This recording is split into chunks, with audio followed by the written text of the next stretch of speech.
Talking about the future of the Republican Party, somebody who knows it well. Jeanette Hoffman, Republican strategist, president of Marathon Public Affairs. Good to see you, my friend. It's great to be here, Steve. Thanks for having me. You got it. And by the way, this is our normal Remember Them studio, the series I do with Jackie Chicarico. This is where I was, so we decided to tape here. Let me ask you something. This library is filled with all kinds of books. A lot of them are about Donald Trump, because I'm fascinated by his presidency. I'm fascinated by his role in American politics.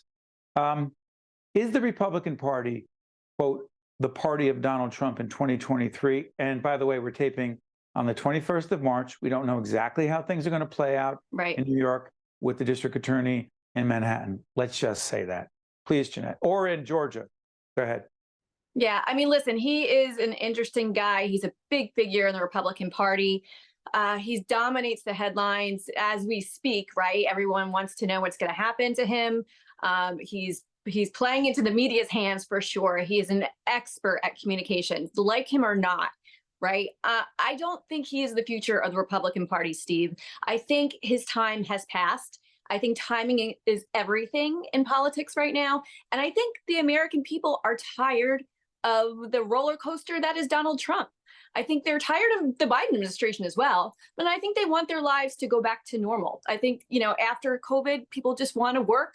They want to, be free of mandates. They want their economy to get back in track. They're tired of this crazy inflation. They're tired of paying $8 for a dozen eggs. They're tired of crazy energy costs. And I think they're tired of just the roller coaster up and down politics that you get with Donald Trump. We'll talk about President Biden in a second, because I asked the Democrats to talk a little bit about their problems with the Republicans. So I want to ask you that as well. But I'm curious about this. The Republican Party that you believe in, that you've been a part of, I believe, your entire life, and you're a very respected Republican strategist and been involved in a lot of campaigns. The key issues, policy issues that the Republican Party that you believe in, that they stand for, what are they?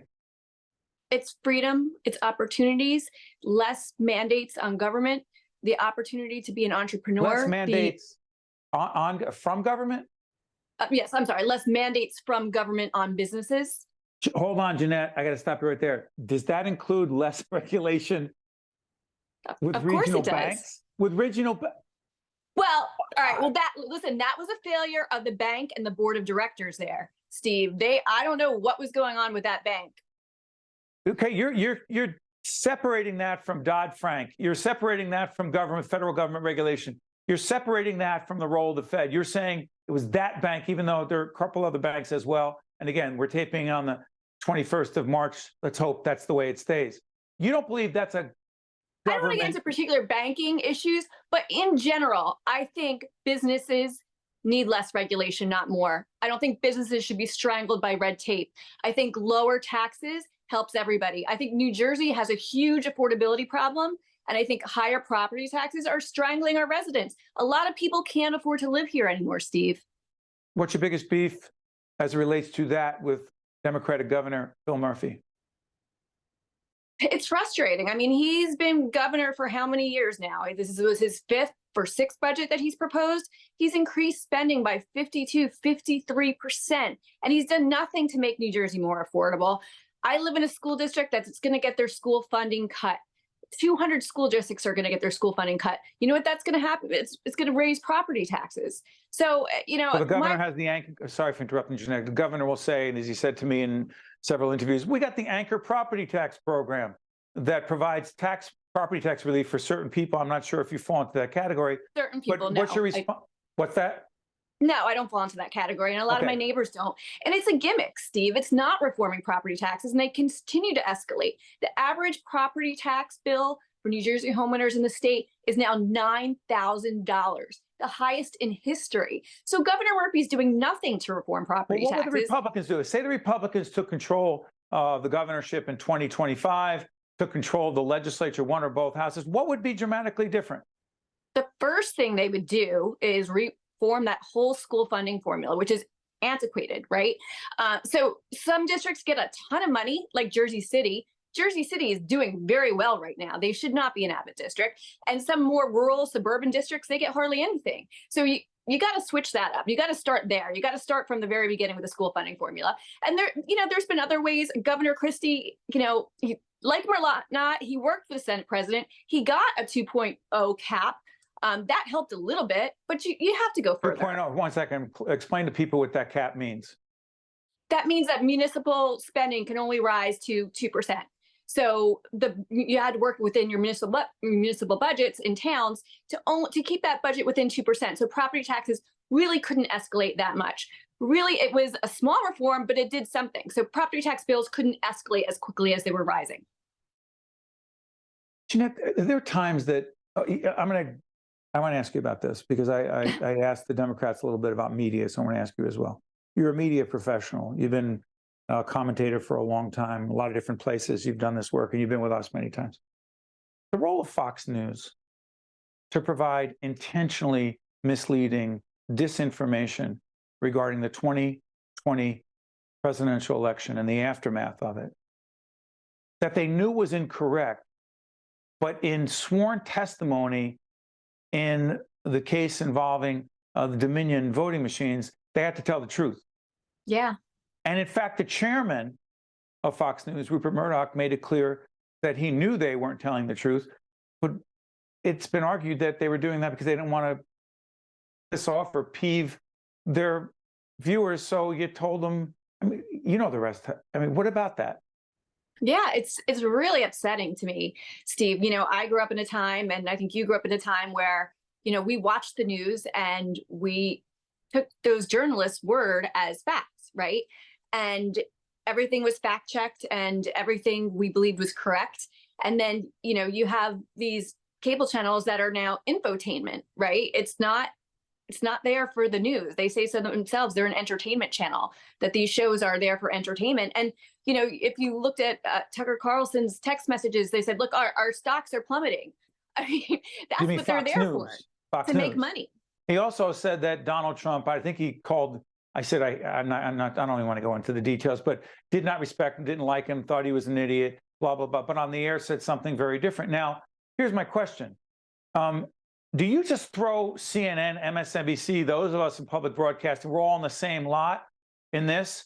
Or do you separate Fox News and Newsmax and some others, but say Fox News for just now, for engaging in intentional disinformation? Is there a difference? Well, we saw the transcripts, right? We saw the testimony. That was, you can't deny it. It's intentional. I do think, though, that, some on the left, like MSNBC, they engaged in, I can't say it is to this extent because there's nothing that proves that. But I do think that everyone speaks in an echo chamber. No one speaks to the middle. No one speaks to the American people like they used to. Fox News speaks to the right. MSNBC speaks to the left. And I think that's another reason why this country is so divided, Steve, because no one is speaking to everyone in the middle. And independent voters, it's hard for them to get their information from these cable channels when they're just echo chambers. They're complicated. By the way, we try to do that, which is why we're looking at the current state and the future of the Democratic Party and the Republican Party. I often tell people we have no horse in the race. It's not a slogan. It's the truth. We don't. The horse we have is an honest discourse. That being said, I'll complicate it. The role of social media in the Republican Party / our representative democracy. How dangerous? Well, I'll say there's pros and cons. The good thing about social media for campaigns is candidates can talk directly to voters. It's really a great channel to get voters engaged, to spread information. If you're in someone like a candidate in a place like New Jersey, where it's really cost prohibitive to be on TV airways, you can get a digital marketing campaign very inexpensively and talk to voters on Facebook and Twitter. Where does it get dangerous politically? When there's just major disinformation out there, Steve, and you know it to be the case. There's a lot of disinformation that spreads very quickly and things can go viral. And had a lot to do with we look at January 6th.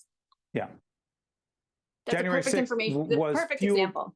I'm sorry for interrupting. There's a little bit of a delay. It was fueled by social media, was it not?